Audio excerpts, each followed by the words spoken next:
मेरा नाम प्रमोद कुमार, सहायक आचार्य अर्थशास्त्र, राजकीय महाविद्यालय सुजानगढ़। आज हम बात कर रहे हैं केंद्रीय बैंक के कार्यों के बारे में।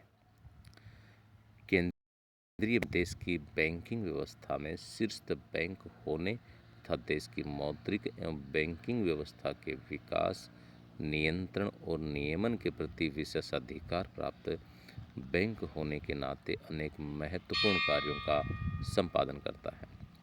जहां प्रोफेसर फाट्रे के अनुसार केंद्रीय बैंक अंतिम ऋणदाता का काम करता है, प्रोफेसर वेरा स्मिथ के अनुसार यह नोट निर्गमन का एक अधिकारी होता है, वहां प्रोफेसर शाह के अनुसार केंद्रीय बैंक का प्रमुख कार्य साख पर नियंत्रण करना है।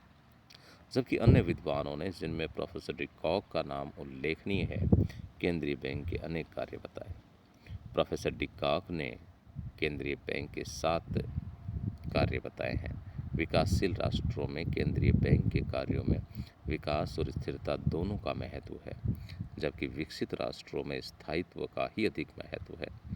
केंद्रीय बैंक के कार्यों को मुख्य रूप से इस प्रकार विभाजित किया जा सकता है। सबसे पहले बात करें नोट निर्गमन का एकाधिकार।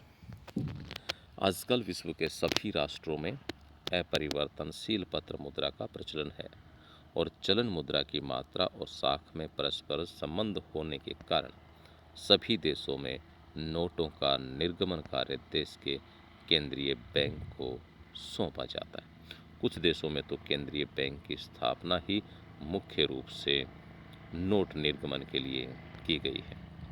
केंद्रीय बैंक को ही नोट निर्गमन का एकाधिकारी होने में अनेक लाभ और औचित्य हैं। इससे नोटों के प्रचलन में एकरूपता होती है।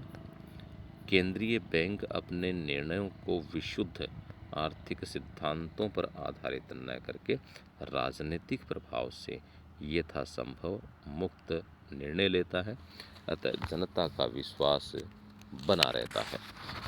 साथ ही मुद्रा प्रणाली में लोच रहती है। साख पर नियंत्रण सरलता से किया जा सकता है। केंद्रीय बैंक देश की मुद्रा के आंतरिक एवं बाह्य मूल्य में स्थायित्व रख सकता है। नोट निर्गमन से प्राप्त लाभ सार्वजनिक लाभ होता है।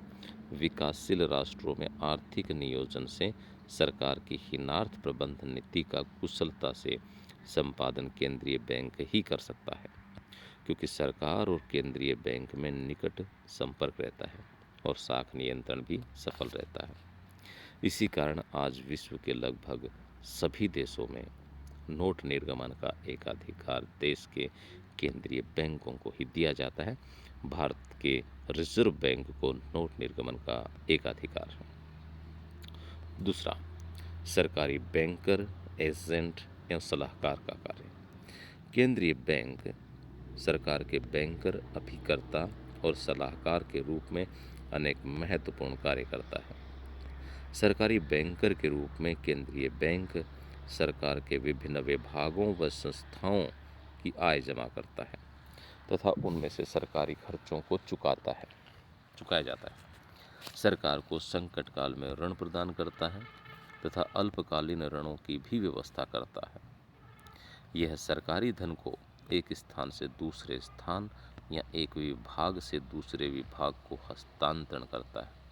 इस प्रकार सरकार और केंद्रीय बैंक में ग्राहक और बैंकर का संबंध होता है। सरकारी एजेंट। केंद्रीय बैंक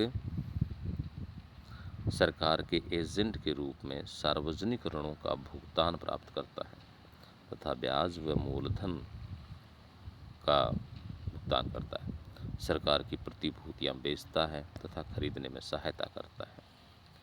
सरकार की ओर से करों का धन जमा करता है। सरकार की ओर से देशी विदेशी मुद्राओं के सौदे करता है। केंद्रीय बैंक सरकार को उसके जमा धन पर कोई ब्याज नहीं देता और न ही अपने द्वारा अर्पित सेवाओं के लिए कोई धन लेता है।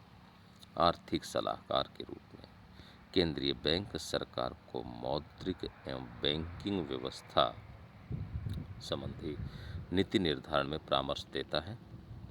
सरकार विदेशी विनिमय दर, सार्वजनिक ऋणों, मुद्रा साख एवं राजस्व संबंधी नीति निर्णयों में केंद्रीय बैंक की सलाह लेती है। भारत में रिजर्व बैंक भी इन तीनों कार्यों को सरकार के लिए संपादन करता है। यह सरकारी बैंकर है जो अभिकर्ता के रूप में उत्तरदायित्व निभाता है। रिजर्व बैंक की सलाह पर ही बैंकिंग कंपनी अधिनियम 1949 में बनाया गया था। इस प्रकार आर्थिक नीतियों में रिजर्व बैंक सलाहकार के रूप में कार्य करता है। बैंकों का बैंक एवं बैंकों के नगद कोषों का संरक्षक।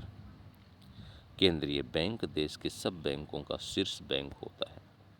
देश के दूसरे सब बैंक इसके अंतर्गत कार्य करते हैं तथा इससे संबंध रखते हैं।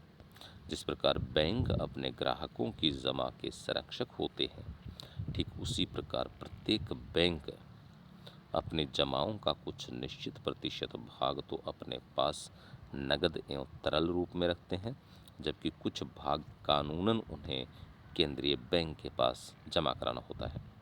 इस पद्धति का सबसे बड़ा लाभ यह है कि केंद्रीय बैंक इन कोषों में परिवर्तन से साख नियंत्रण करने में समर्थ होता है तथा मुद्रा एवं साख प्रणाली में लोच उत्पन्न कर सकता है।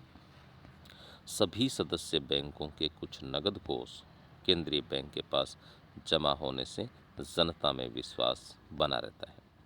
केंद्रीय बैंक जनता की जमाओं का कुछ प्रतिशत अपने पास जमा करवाकर एक बड़ा कोष बना लेते हैं, जिससे संकट काल या आवश्यकता के समय दूसरे बैंकों को उधार दिया जा सकता है। बैंकों के बैंक होने के रूप में केंद्रीय बैंक विभिन्न बैंकों की आर्थिक स्थिति से पूर्णतः परिचित रहता है और बैंकों को आवश्यक मार्गदर्शन एवं सहायता देना संभव होता है। बैंक के रूप में केंद्रीय बैंक व्यापारिक बैंकों के अंतिम ऋणदाता का कार्य करता है। बैंक अपने थोड़े नगद कोषों के आधार पर ही अपना व्यवसाय चला सकते हैं, क्योंकि आवश्यकता पड़ने पर केंद्रीय बैंक से उधार लिया जा सकता है। संकट काल में बैंकों को केंद्रीय बैंक से आर्थिक सहायता मिल सकती है, जिससे जनता के विश्वास को आघात पहुंचाए बिना बैंकों को संकट से बचाना संभव होता है। केंद्रीय बैंक को देश की बैंकिंग व्यवस्था के विकास विस्तार के साथ साथ नियंत्रण का अच्छा अवसर मिलता है। संक्षेप में कहें तो भारत का रिजर्व बैंक सभी व्यापारिक या अन्य बैंकों का सिरताज बैंक है। अंतिम ऋणदाता। केंद्रीय बैंक देश के बैंकों को सामान्य परिस्थितियों में ऋण, अग्रिम व अन्य सहायता देता है, पर संकट काल में जब जमाकर्ताओं में बैंक के प्रति विश्वास उठ जाता है, भारी मात्रा में भुगतान करने की समस्या आती है, तो केंद्रीय बैंक ऐसे संकटग्रस्त बैंकों को उपयुक्त स्वीकृति प्रतिभूतियों, बिलों एवं हुंडियों की पुनः कटौती पर पर्याप्त ऋण प्रदान करता है। स्वीकृत अल्पकालीन प्रतिभूतियों पर अग्रिम भी दिए जाते हैं।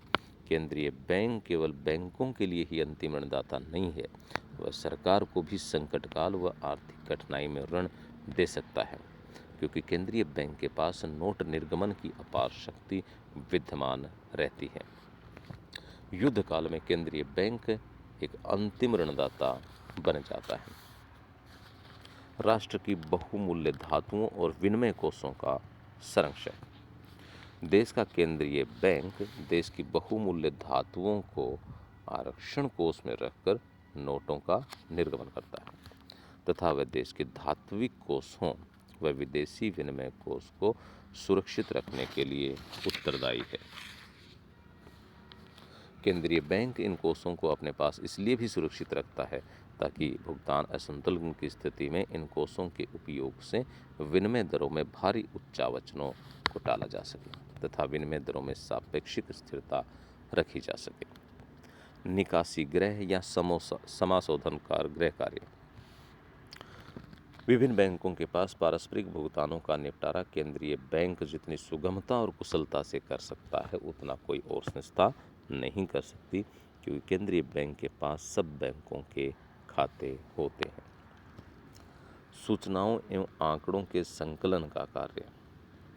बैंकों का बैंक होने, सरकारी बैंकर के रूप में कार्य करने तथा देश की समूची अर्थव्यवस्था की विभिन्न व्यापारिक औद्योगिक गतिविधियों से पूर्ण परिचित होने के नाते केंद्रीय बैंक मुद्रा, बैंकिंग, विदेशी विनिमय आदि आंकड़ों व सूचनाओं का प्रकाशन करता है, जो सरकार की नीतियों के निर्धारण में अत्यंत सहयोगी सिद्ध होते हैं।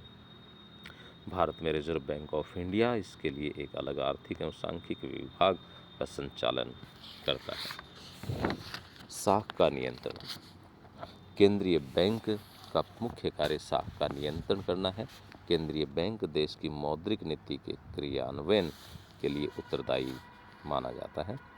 साख नियंत्रण का उद्देश्य देश में विनिमय दर में स्थिरता, मूल्य स्तर में सापेक्षिक स्थायित्व तथा पूर्ण रोजगार की व्यवस्था के साथ साथ आर्थिक विकास का मार्ग प्रशस्त करना होता है।